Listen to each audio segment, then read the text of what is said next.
자, 이제 여섯째 날 창조로 사람 창조를 시작하겠습니다.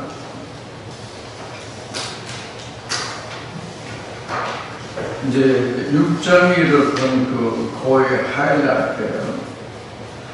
지금 이제 여기서 이제 사람 창조에 들어왔는데 앞 시간에 이미 언급을 했지만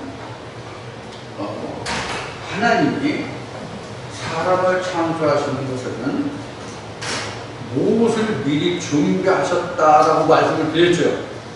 뭐예요?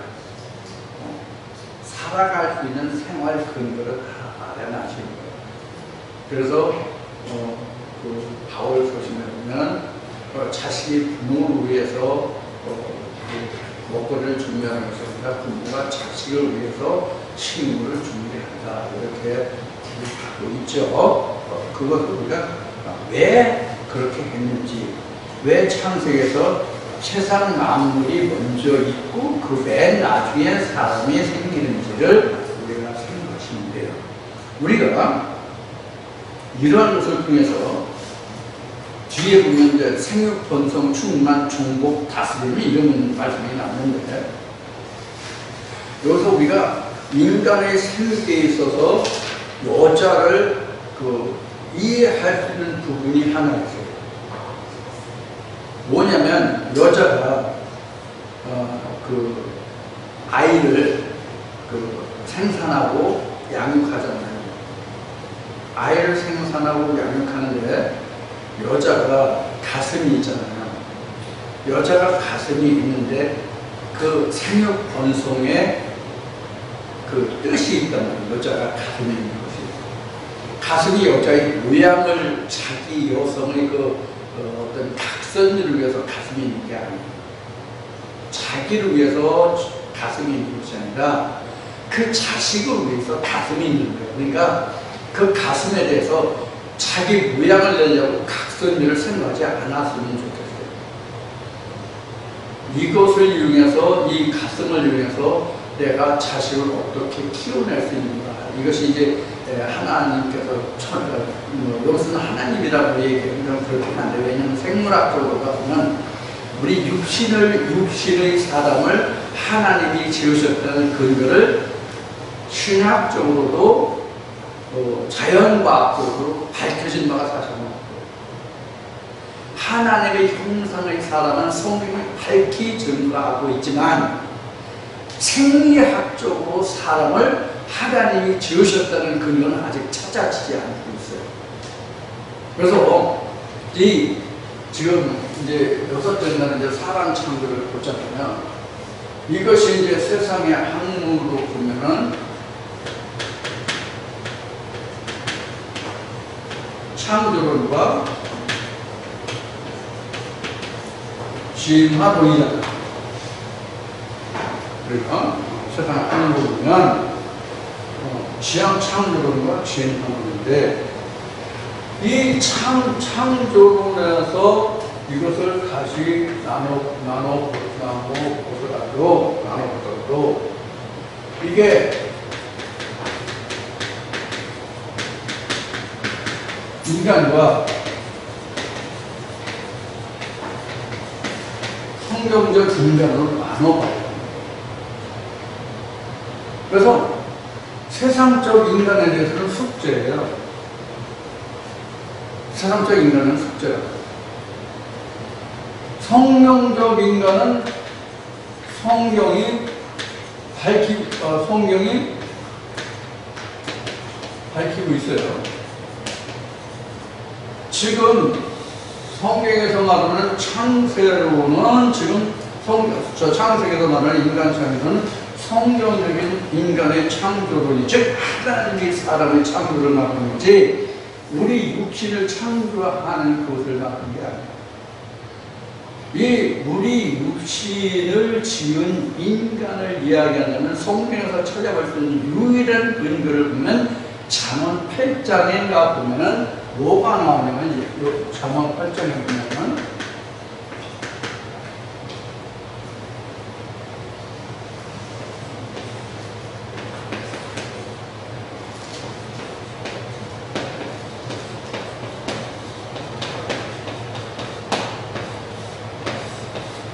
종을 주어. 종을 주는. 세상 사람들, 제가 어렸을 때 이제 부모님들한테 그런 얘기를 많이 듣고 이제 성경을 했는데, 조물주가 지었다, 조물주가 지었다, 이런 얘기 많이 했어요. 조물주 중에서 우리 그 어린아이를 생기게 하는 그 조물주가 누구예요? 여러분 많이 들어보셨을 텐데, 삼신한. 뭐 고무신이 세계에서 삼신한인지, 신이 그 어떤 신이 세계라서 아마 삼신인지 그거는 잘 모르겠어요. 삼신한의 얘기 많이 들었죠. 그런 것이 우리 조상들이 일반적으로 염두에 두었던 조물주 중에 하나예요. 그러니까 삼신 할머니가 애를 존재해주지 아니하면 애를 못 낳는다, 이렇게 얘기를 많이 했죠.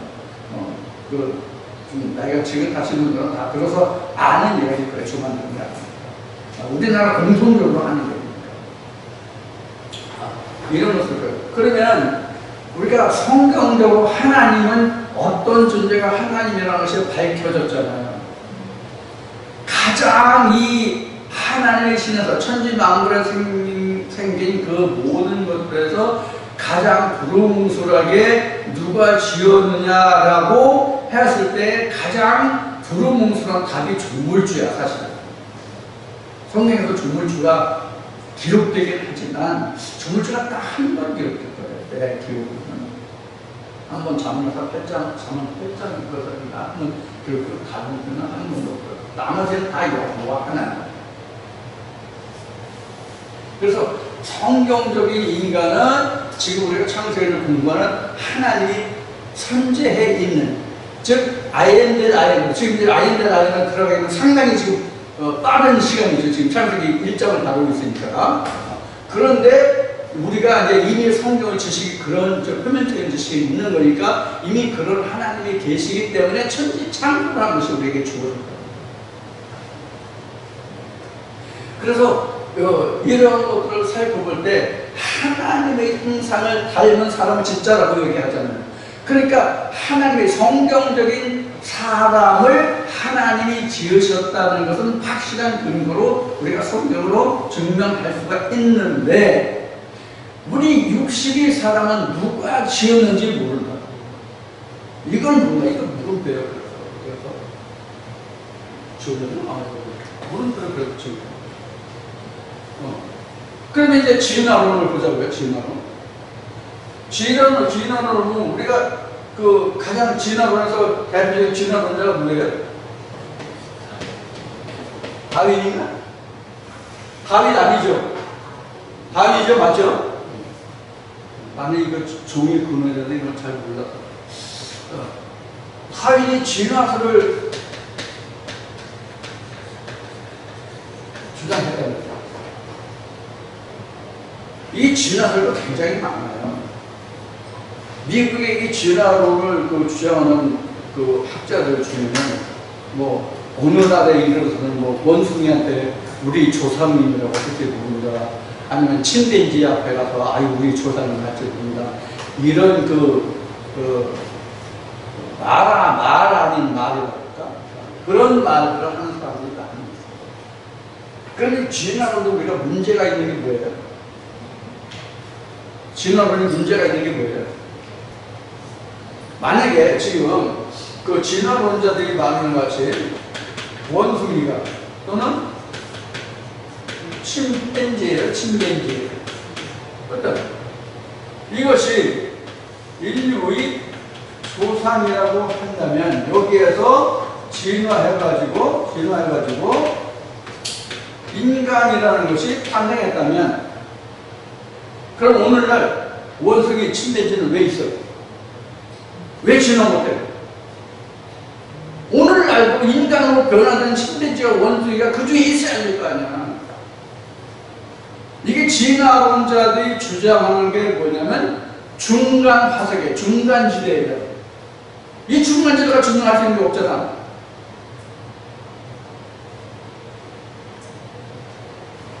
이게 진화론자들의 이야기예요. 또 신학에서 진화론자, 신학의 실험, 이게 이제 생물과학자들이잖아, 이 사람들은요. 이 사람들은 생물과학자들인데, 성경의 진화론자들. 성경의 진화론자들은, 우리나라 사람들이 시를 좋아했죠. 청산리 벽계수야 수의감을 사랑하라 이렇게 시도 짓고 길 가는 노인이요 무거운 짐 얼마나 무거우냐 그 짐 벗어 나를 주라 나는 젊어서니 돌인들 무거우냐 뭐 이런 시를 좋아했죠. 그래서 이런 시를 좋아하는 새가 있었던 모양이야. 시조를 잘 읊는 새, 그래서 시조새라고 그래요. 시조새가 진화해가지고 오늘날 인간이 됐대. 그러면 이 시조새라는 새집은 트롯을 잘하는 트롯새인지 모르지만 그 새들이 지금 중간시대에 화석이 발견이 없어요. 그럼 뭐가 진화해서 뭐가 진화한 거야? 그렇죠.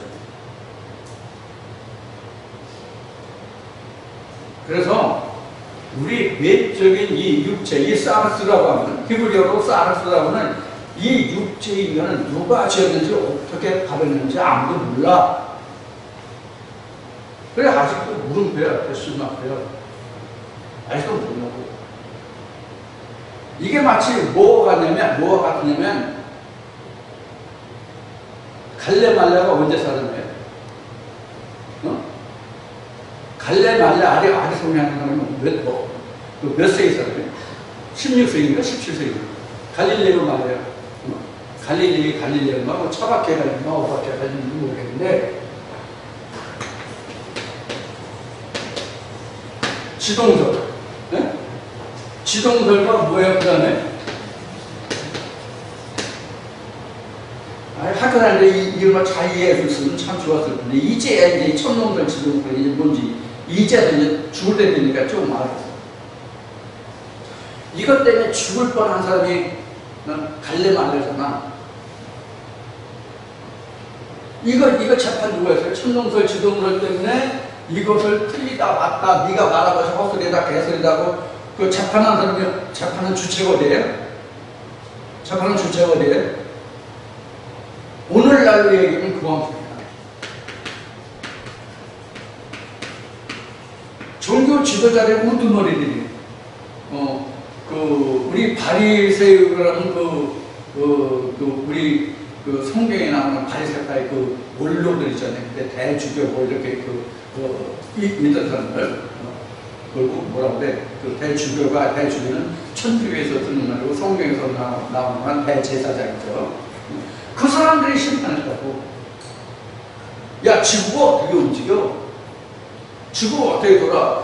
그럼 우리가 어떻게 지구가 돌면 우리가 어떻게 인간이 거기 서 있냐? 거꾸로 매달려 있냐? 이렇게 됐었잖아요. 그래서 이때 우리가 학교 다닐 때 잘 들어서 아는 것이 야, 그까짓 거 말하는 게 어렵냐? 그냥 지구 안 움직인다고 그래. 그럼 내가 살려줄게. 그럼 지구 안 돌아. 그래, 지구가 어떻게 돌냐? 지구 안 돈다. 네 말은 지구 안 돈다. 그리고 딱 돌아. 너 무죄 이렇게 돌아서가지고 뭐라고 했다고 그래요? 그래, 너 지구는 뭔가 이랬대. 자, 지금 우리가 자연과학자들이 밝히고 자연과학자들이 수학적으로 증거해서 이게 이렇게 됐다라고 증거하기 전에는 아무도 말할 수 없는 게 바로 우리 인생의 그 시작입니다. 한 예로 우리가 태양계가 있잖아요. 어제 태양계가 있지만 태양계가 있는데 이 지구 어떻게 형성됐는지 언제 형성됐는지 아는 사람 있어요? 근데 기독교에서는 언제라고 그래? 6천년 전이래. 자연과학에서는 뭐 수백억 광년 전에 생겼대. 그러면 6천년하고 광년하고 비교가 됩니까? 뭐 빅뱅인지 도리뱅뱅인지 의해서 지구가 형성됐더니 태양계가 형성됐더니 이렇게 해가지고 과학자들이 이 빅뱅선을 증명하려고 얼마나 많이 연구했습니까? 그럼 결국 얻었어요? 못 얻었죠. 그래서 쉬운 얘기로 창조에 있어서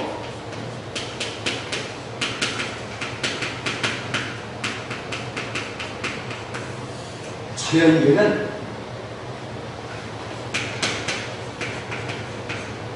숙제, 언제까지? 영원히 숙제. 이거 알려고 하면 진짜 다쳐. 그죠? 그래, 진짜 다쳐. 그럼 인간이 알 수 있는 범위는 뭐고, 과학이라는 것은 뭐냐? 인간이 볼 수 있는 한계, 인간이 과학으로 증명할 수 있는 것은 바로 과학이라는 건데, 결국은. 이 과학이라는 것이 한계가 어디까지냐면, 과학의 그 한계가 어디까지냐면, 수학이에요, 수학.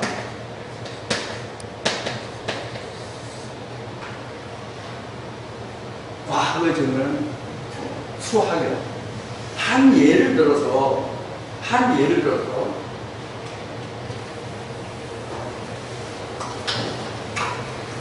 저 차 운전 못하시는 분 알았어요? 지금 내가 차를 운전하고 있는데 내가 고속도로 나가서 지금 서울에서 출발해서 부산을 가. 그래서 톨게이트를 지나면 고속도로 본도로에 들어서 고속도로 본궤도에 들어서 본도에 들어섰는데 최고 리미트가 100km/h예요. 이거는 시간당 100km 이 얘기란 말이에요. 그럼 이 100km가 시간당이라는 것은 그 어떤 속도와 곱하기 시간 하면 뭐가 나와요? 거리가 나오죠? 이렇게 산술적으로 증명될 수 있는 것만 과학이라는 거예요. 어떤 이야기를 하고자 하냐면 성경은 과학이에요.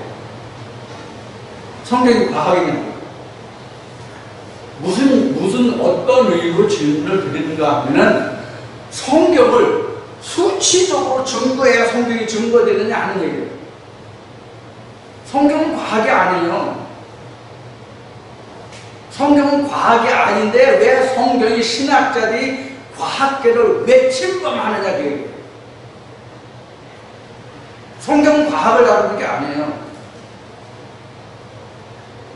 그런데 왜 자연계를 침범하냐? 그건 자연계의 몫이에요. 그것을 해결하고 증명하고 이것이 이렇다라고 증거하고 그것을 증명할 수 있는 수학적인 데이터라서 과학적으로 입증할 수 있는 것은 과학자들의 책임입니다. 모든 자연계에 속한 것을 종교계에서 터치하려고 한다면 얼마 전에 우리가 전남 어디야? 거기에서 나로 인공위성 써 올렸잖아. 나로 인공위성 써 올린 것까지 기독교에서 종교계에서 그걸 제대로 됐냐 안 됐냐라고 왈가왈부 평할 수 있어요? 모든 분야를 성경적으로 한다면 그래서 좀 더 확대하면 그런 것까지 얘기했어요. 심지어 인간이 6천년 전에 생겼다, 하나님이 주셨다 이렇게 이야기하기 때문에 얘기하는 거예요. 천동설, 지동설을 종교에서 주장하기 때문에 하는 얘기예요. 지금은 아니지만. 지금은 과학적으로 다 증명됐기 때문에 이거에 대해서 왈가왈부 논쟁을 벌일 이유가 없잖아, 지금. 그러니까 우리 시대든지 자연과학이 더 발달하는 우리 후대든지 어느 시대에서 인간이 어떻게 처음에 발원을 했고 그것도 과학적으로 증명하는 데거든. 황우석 박사가 옛날에 개를 복제하고 염소를 복제하고 했던 것 같이 어떤 인간이 생성되는 그 원리에 의해서 접목시켜 보니까 우리 현재 사는 지구촌에 사는 인간과 똑같은 DNA를 가진 그런 생물을 만들어낼 수 있다는 이것이 창조다라고 말할 수 있는 것이죠. 이것을 하나님이 이렇게 창조했다. 그럼 인간을 지은 자연과학으로 설명할 수 있다면, 개나 양을 복제해서 나온 거지. 그러면 그때 가서는 과학으로 증명할 수 있는 것이 나오잖아요. 아, 이래서 처음에 어떻게 해서 인간이 생겼다, 모든 우리가 얘기하는 육축도 나오고 각종 증서도 나왔지만 이런 것들이 이런 것에 의해서 생성됐다, 이렇게 증명할 수가 있는 거란 말이에요. 그때 얘기해서 무슨 얘기를 하고자 하냐면, 우리가 신학자들이 자연과학의 본질까지 용납할 수 있는 그런 지식을 가진 자들이 아니라는 거예요. 근데 왜 다른 타 분야를 우리가 터치해서 괜히 자연과학에부터 자연계부터 우리가 손가락질을 받아야 됩니다. 자, 자연계를 언급함으로써 신학계를, 종교계를 비판한다고 하면 결국 성경의 논리를 얘기하면 사람을 위해서 하나님이 손가락질 받는다는 것과 같잖아요. 그래서 우리가 이런 사람의 창조에 대해서 지금 세상에서 떠도는 합리적으로, 학술적으로 떠도는 이런 이야기, 그래서 지구 언제 생겼는가, 이런 빅뱅물, 창조, 아니면 진화, 이런 것들 다 성경에서 비춰보면 다 부질없는 것들이다. 인간이 알 수 있는 범죄는 하나님이 이러한 사상을 가지고 하나님이 사람을 이렇게 만들었다는 것은 확실히 증명할 수 있잖아요. 성경에서. 우리가 그 아는 범위만 가지고 얘기해줘야 되겠지. 확실한 것만 가지고 얘기하자 이거죠. 그래서 저도 이런저런 이야기를 많이 하지만, 저도 이제 자연계를 조금 이제 경험하고 배워 생활해 왔기 때문에 그런 것을 빗대어 이해를 돕는 측면에서는 이야기를 하지만, 지금 인간 창조에 와서는 그것이 지금 말씀드린 바와 같이 학자들, 자연과학자들이 또 생물학자들이 이야기하고 주장하는 그런 어떤 창조론이나 지혜론에 의한 것이 아니라, 우리는 하나님이 우리를 하나님의 형상대로, 여기 이미지가 나오잖아요. 그 형상의 영어는 이미지거든요. 그럼 여기서 우리가 중요한 것이 뭐냐면, 사람 창조도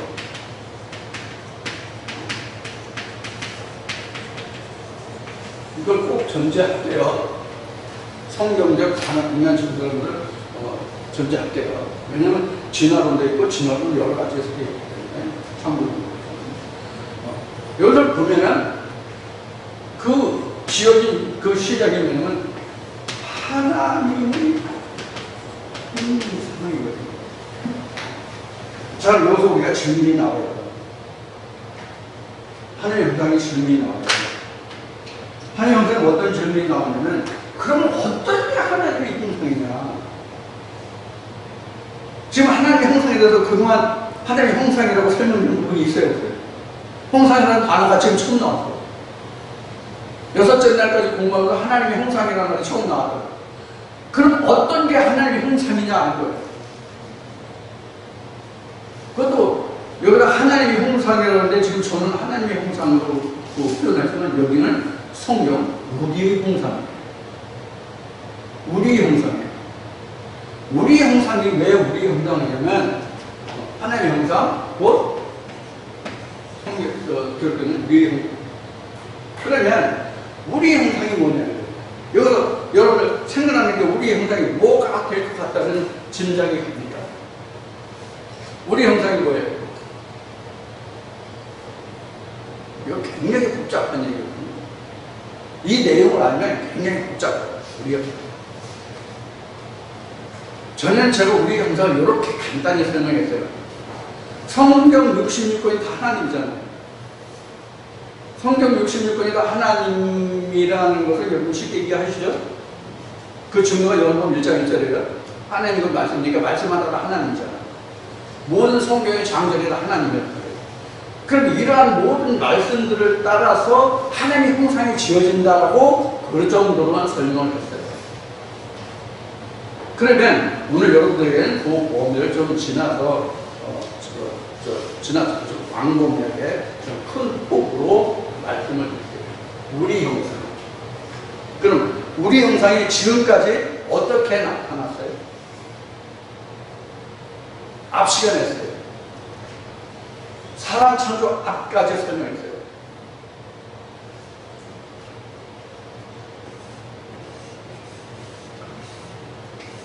이게 우리 형상. 이거 뭔지 아시겠죠? 이게 우리 이런 형상, 이런 형상, 이런 형상. 여기는 하나뿐이 없죠. 여기도 무수히 많죠. 여기도 무수히 많죠. 이게 다 우리 형상이에요.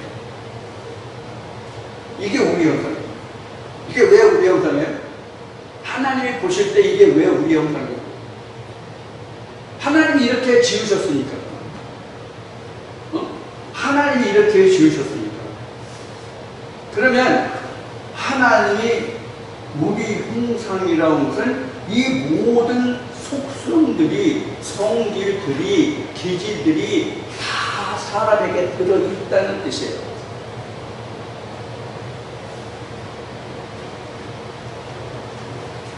여러분들, 오늘도 그 얘기 끝났는데,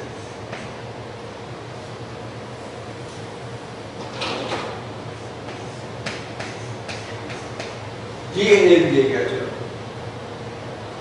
그 DNA를 파고 들어가면 여기에 뭐가 들어가 있어요? 개와 같은 성질이 들어있는 거 있어요. 개놈.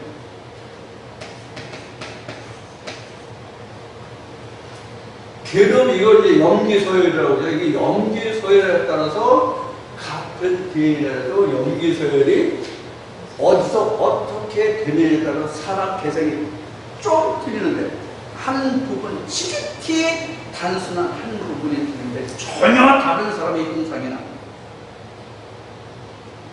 한 부모에게서 태어난 형제가 여럿일지라도 DNA를 갖지만 염기에서는 전혀 다르다. 일부 생물학자들이 얘기할 때 뭐 사람과 개와 그 DNA를 보면 극히 어느 한 부분만 틀리게.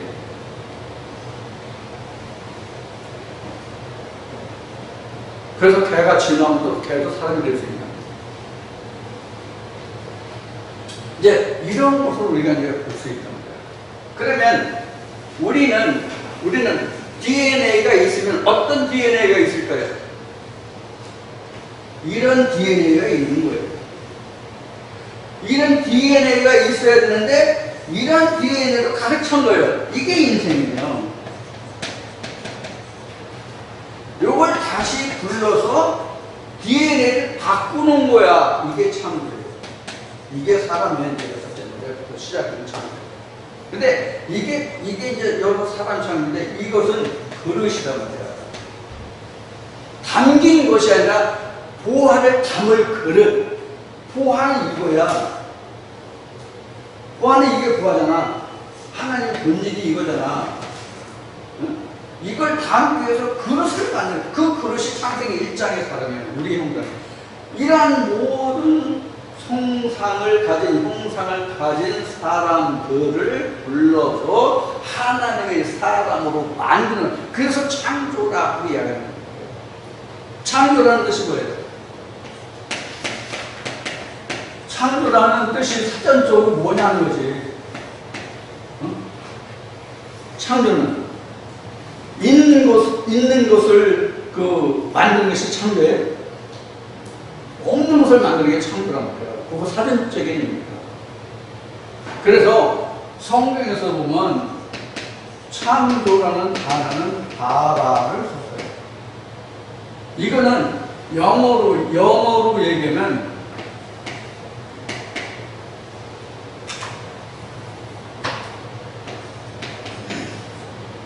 크리에이티브, 창조, 만들다.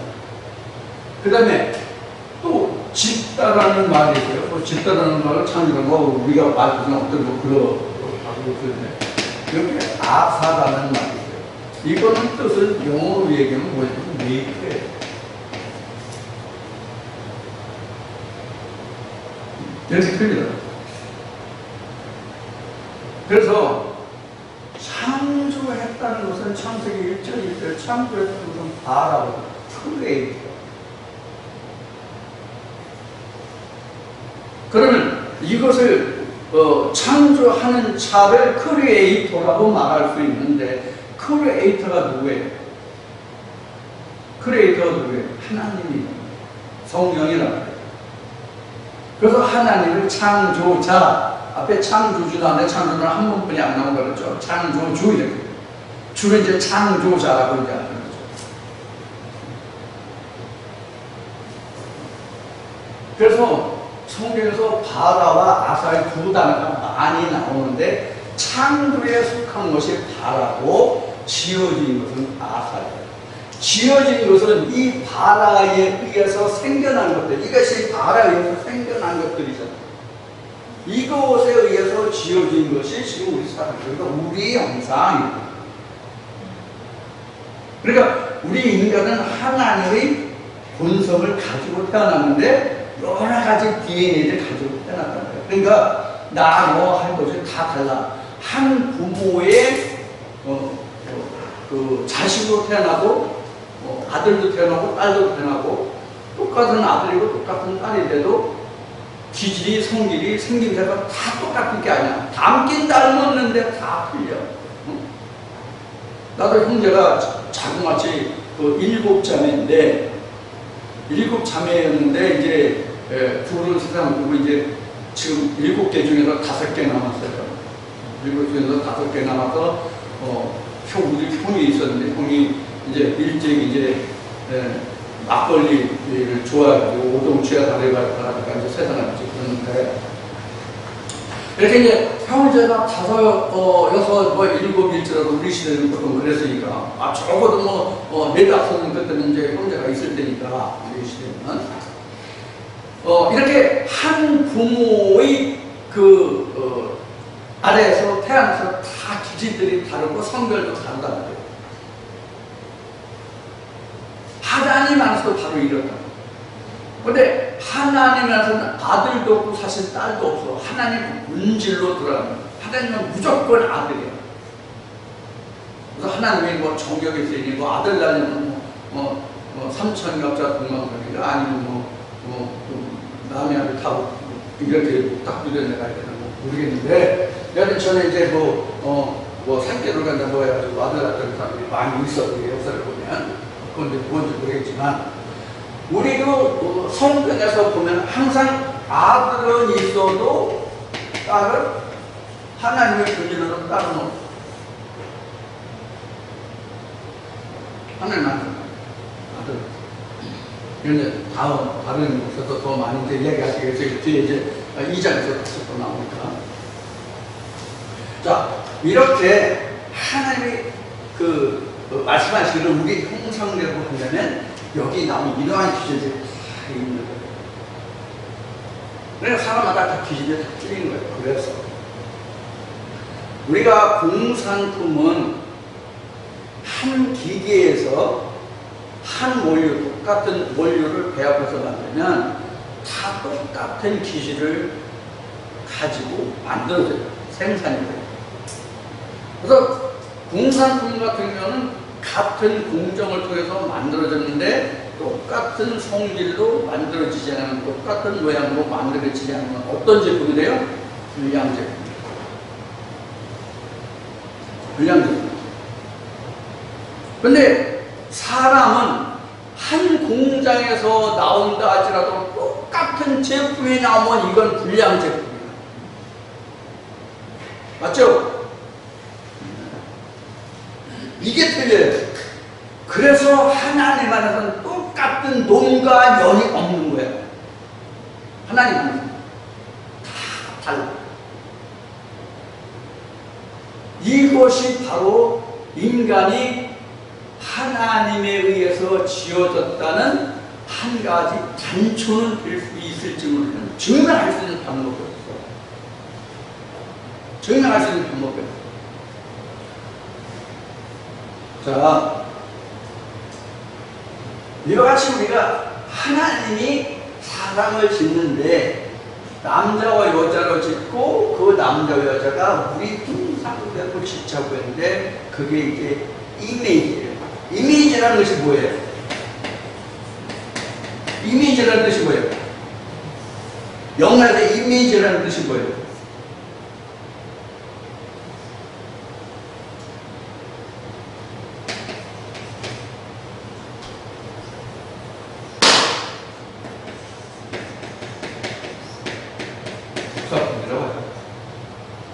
싹싹하면 뜻이에요. 다시 이미지. 또 이미지라는 게 그 다음에 또 가면 어떤 의미가 있어요? 이미지가 다른 뜻으로 설명하면 어떤 뜻이 또 들어있냐? 우리 조상들이 잘 쓰는 말이에요. 자식을 생산하잖아요.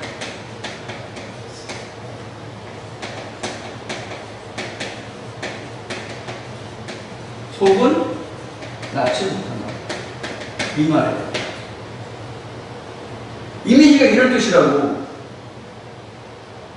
겉모양은 같은데 속은 아니다 이 뜻이 이미지라고. 모조품이라는 뜻이 이미지야. 사실은 이미지가 좋은 뜻이 아니에요. 그 내면을 그려고. 여기에서 나온 것이 뭐냐면 속사람과 겉사람이에요. 그래서 하나님이 인간을 지었다고 하는 것은 겉을 낳고 속이 없기 때문에 그 속을 채워 가는 과정이에요. 속을 채워 가는 과정이에요. 그래야 겉이 변해요.